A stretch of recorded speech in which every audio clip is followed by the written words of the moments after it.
Good morning বন্ধুরা, সবাই কেমন আছো? আশা করি সবাই ভালো আছো। আর আমি দেখো সকাল সকাল রেডি হয়ে যাচ্ছি। এখন বাজে সকাল 8টা। আর আমরা যাচ্ছি আবার এক জায়গায় ঘুরতে। তো কোথায় ঘুরতে সেটা একটু পরে বলছি। তো চলো, শাড়ি টাড়ি পরা হয়ে গেছে, এখন শুধু ফটাফট মেকআপটা করে নিই, তাহলেই হয়ে যাবে। তো দেখো কেমন আমি ম্যাজিক করে মেকআপ করে ফেলি। তো দেখো রেডি হয়ে গেছি। তো এবার তাড়াতাড়ি করে বেরোতে হবে। তো চলো টাটা, তোমাদেরকেও নিয়ে যাচ্ছি। তো রেডি হয়ে গেছি। হ্যালো বন্ধুরা, আমরা আজকে মায়াপুর যাচ্ছি। যা সারপ্রাইজ বলে দিল। তো চলো রেডি হয়ে গেছি, বেরোচ্ছি। গাড়িও বের করা হয়ে গেছে। কতক্ষণ লাগে কোনো আইডিয়া নেই। তো দেখা যাক। বর্ধমান থেকে গেছি, তো ওখান থেকে তো নবদ্বীপ বেশিক্ষণ লাগে না, 2.5 ঘন্টা লাগে। আর এখান থেকে কতক্ষণ লাগে দেখা যাক। আজকে গাড়ি করে যাচ্ছি। গাড়িটা দেখো। যা ফুলদা উঠে যাও না, সামনে বসবে ফুলদা।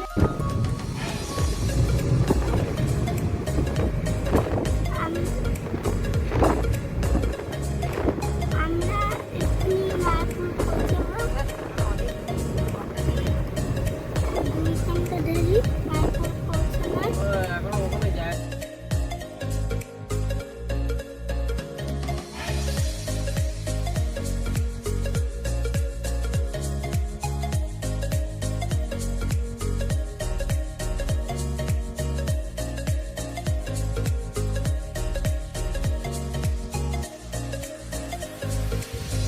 তো দেখো আমরা প্রায় কাছাকাছি পৌঁছে গেছি।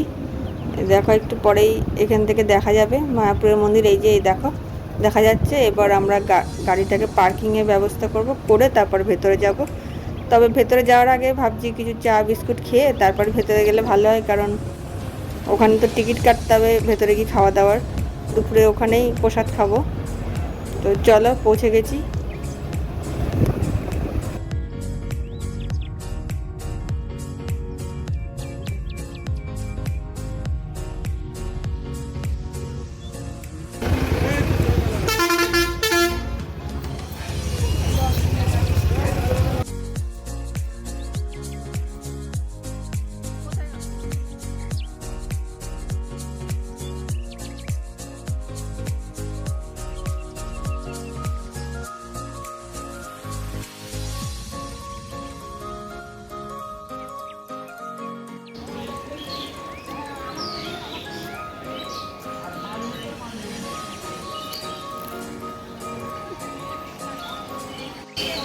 তো এইমাত্র মন্দিরে পৌঁছলাম। প্রচণ্ড রোদ।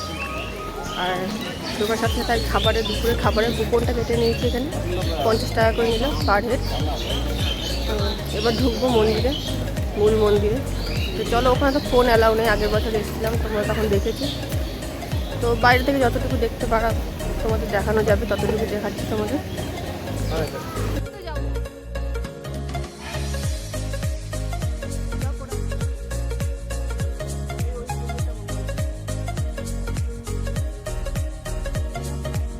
প্রচণ্ড গরম, প্রচণ্ড।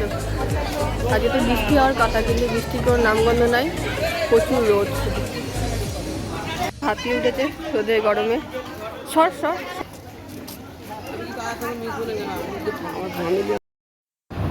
আর দেখো এই মন্দিরটা এখনো পর্যন্ত উদ্বোধন হয়নি।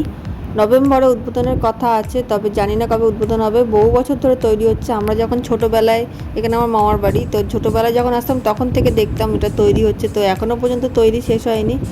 অনেক বছর লাগছে এটা তৈরি হওয়ার জন্য। কত বড় মন্দির, তো দেখে বুঝতেই পারছো সময় তো লাগবেই। আর আমরা এখন এখানে পাশে প্রচুর দোকান রয়েছে জিনিসপত্রের। তো এখানে ঢুকে দুটো গোপালের কাপড় আর কিছু জিনিসপত্র কিনলাম। আর আমার ছেলের ব্যাগে লাগাবে সেই জন্য একটা গোপালের চাবির রিং কিনলাম। তো কিছু কেনাকাটা করে এবার আবার এগিয়ে যাব। তো দেখো দোকানে কত জিনিসপত্র, আর এক একটা মূর্তি এত সুন্দর দেখতে লাগছে, দেখে মনে হচ্ছে কিনে নিই। রাধাকৃষ্ণের মন্দির মূর্তি, আরও নানা রকমের মূর্তি।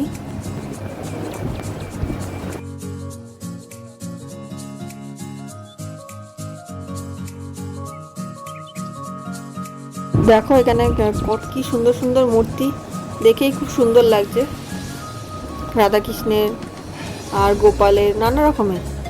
আর এদিকে ঢোল রাখা রয়েছে বিক্রির জন্য। তো আমার ছেলে ওখান থেকে একটা ঢোল তুলে ওর বাবা ওর গলায় দিয়ে দিয়েছে যে ঢোল বাজা।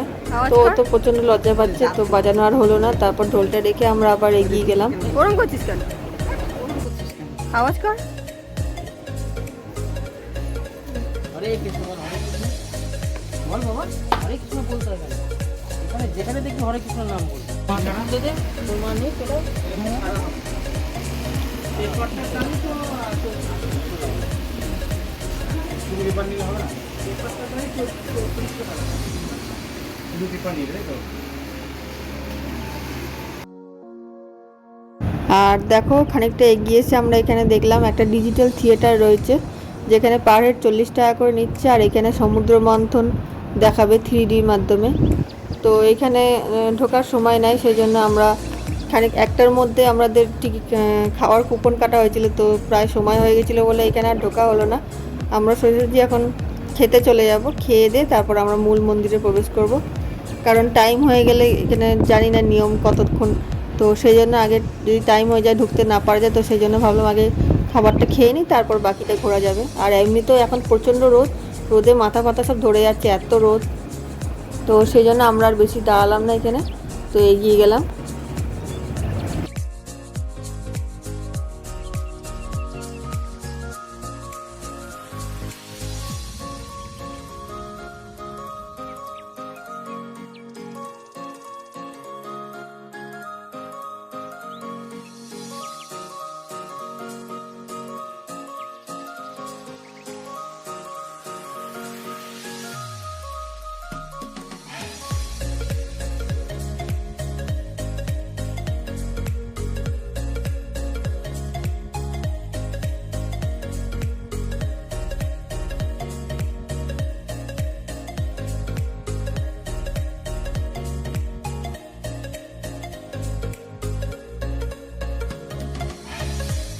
তো দেখো আমরা এবার খেতে চলে যাচ্ছি। এইখানে অনেকগুলো ভবন রয়েছে, গদা ভবন, আরও নানা রকম ভবন রয়েছে। তো আমরা এই ভবনগুলোর মধ্যে থেকে গদা ভবন যেটা, সেখানের জন্যই আমাদের প্রসাদের টিকিট বুক করা হয়েছিল, তো সেখানেই এখন আমরা যাচ্ছি।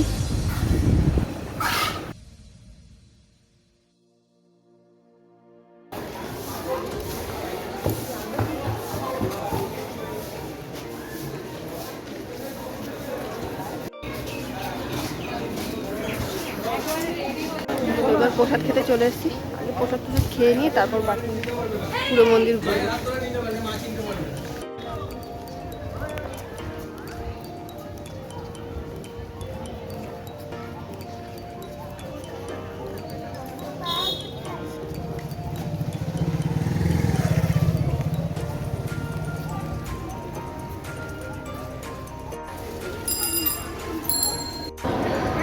নিজে খেতে পারবি না?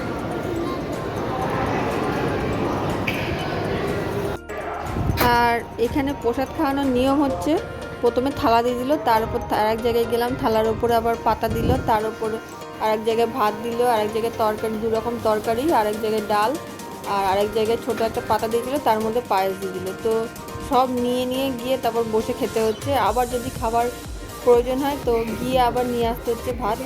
তো এখানে এসে দিয়ে যাওয়ার কোনো ব্যবস্থা নাই, সব কিছু গিয়ে গিয়ে নিয়ে আসতে হচ্ছে। তো সেই জন্য একটু অসুবিধাই হচ্ছে, অনেকেই উঠে যাওয়ার জন্য খাবার নিচ্ছে না। তো যাই হোক, এই ব্যবস্থাটা আমার অতটা ভালো লাগলো না। তো খেয়ে দিয়ে এসে আমরা এখন একটা গাছতলায় বসেছি, কারণ এত রোদে তো ঘোরা যাবে না, তো একটু রোদটা পড়লে তারপর বাকিটা ঘুরবো। আর গাছে দেখো 2টো হনুমানও বসে আছে, এর মধ্যে একটা হনুমানের আবার হাতটাও কোনো কারণে কেটে গেছে, তো দেখে খুব খারাপ লাগলো। তো যাই হোক, এরপর আমার শাশুড়ি মা দেওর ওরা একটু বসে রইলো, আর আমরা 3 জন আরেকটু এদিক ওদিক ঘুরে নিলাম। তারপর একটু রোদটা পড়লে তারপর ওদেরকে নিয়ে মন্দিরে যাব। আর মন্দির তো এমনিতে বন্ধ হয়ে গেছে, এখন 4টের আগে আর খুলবে না। তো 4টে পর্যন্ত আমাদের এদিক ওদিক ঘুরেই কাটাতে হলো। তারপর 4টে বাজার পর আমরা মন্দিরে ঢুকবো। তার আগে আরেকবার এখানে অনেকজন বলছিল যে গোশালা দেখার মতন জায়গা, তো সেই জন্য আমরা এখান থেকে আবার টোটো করে গোশালায় চলে এলাম। এখানে প্রচুর গরু, প্রচুর। আমাদের সঙ্গে যে ছিল সে প্রায় গোনা শুরু করেছিল, 100-150-র ওপরে গুনেছিল, তারপর আর গোনার ক্ষমতা হয়নি, কারণ এত গরু যে গোনাটাও উল্টোপাল্টা হয়ে যাচ্ছিল। তো দেখো আর একটা গরুর সিং কত বড় বড়, আর বাছুরগুলো রয়েছে আরেক জায়গায়। এখানে শুধু গরুগুলো, আর এখানে প্রচুর বয়স্ক গরুও রয়েছে, এই গরুগুলোকেও ওরা এখানেই রেখে দেয়। তো এইখান থেকে আমরা ঘিও কিনে নিলাম। গরু বললো এখানে খাঁটি ঘি পাওয়া যায়। তো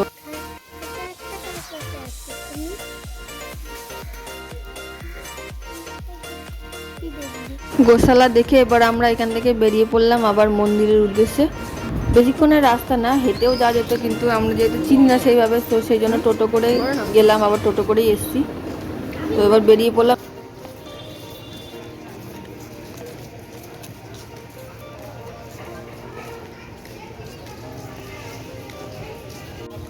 আর গোশালা দেখে আস্তে আস্তে আমাদের বিকাল 4টে বেজে গেছে, আর এখন মূল মন্দিরও খুলে গেছে। তো এবার যাব মন্দিরের ভেতরে, কিন্তু যেহেতু মোবাইল অ্যালাউ নাই সেই জন্য আমরা মোবাইলটাকে বাইরে রেখে, মোবাইল জুতো সব বাইরে রেখে তারপরে গেছিলাম ভেতরে। তো ভেতরে তার দেখানো হলো না তোমাদের যদি দেখতে হয় অবশ্যই মায়াপুরে আসতে হবে। তো আমরা দেখে টেকে এবার আমরা বেরিয়ে যাব। বাড়ি ফিরতে ফিরতে অনেকক্ষণ টাইম লাগে, প্রায় 2.5-3 ঘন্টার ওপরে লেগেছে। তো সেই জন্য এখনই বেরিয়ে যেতে হবে। এখন বাজে বিকাল 5:30। তো এখন বেরোলে পৌঁছাতে অনেকটাই রাত হয়ে যাবে। আর বেরোনোর সময় এখান থেকে প্রসাদ কিনে নিলাম, লাড্ডু। আর এখানে প্রসাদ লাড্ডুগুলো খুব বড় বড়, আমাদের নর্মাল লাড্ডুর থেকে অনেকটাই বড় সাইজের লাড্ডু। তো সেই প্রসাদ কিনে এবার আমরা বেরিয়ে যাব।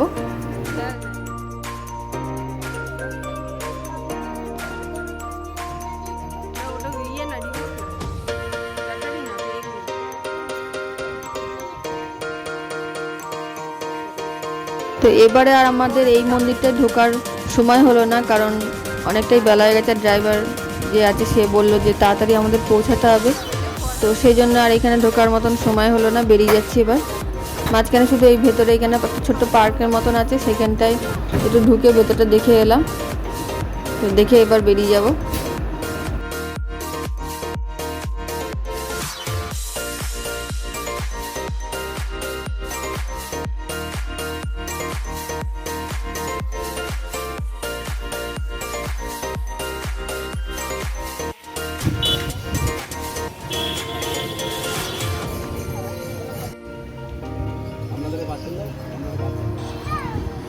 আর এখানে আমাদের গাড়িটা পার্কিং করা ছিল। আর দেখো এখানে সূর্য ডুবতে বসেছে, কি সুন্দর লাগছে সূর্যটাকে। তো এই যে আমাদের গাড়ি এসে যাচ্ছে, এবার উঠে পড়বো, উঠে এবার বাড়ির উদ্দেশ্যে রওনা দেবো। তো তোমাদের এই ভিডিওটা কেমন লাগলো বলো, একটা লাইক করে দিও, আর চ্যানেলে কিন্তু অবশ্যই সাবস্ক্রাইব করে দিও। তো দেখা হচ্ছে পরের ভিডিওতে, ততক্ষণ মধ্যে সবাই সুস্থ থেকো, ভালো থেকো। তো আজকের মতন টাটা, গুড নাইট। প্রায় পৌঁছে গেছি বাড়ির কাছাকাছি, আর প্রচণ্ড টায়ার্ড আর এনার্জি নাই একটু, কারণ সকাল অনেক ভোরে উঠতে হয়েছিল। তো ঠিক আছে, চলো আজকের মতন তাহলে টাটা। আজকের মতন টাটা।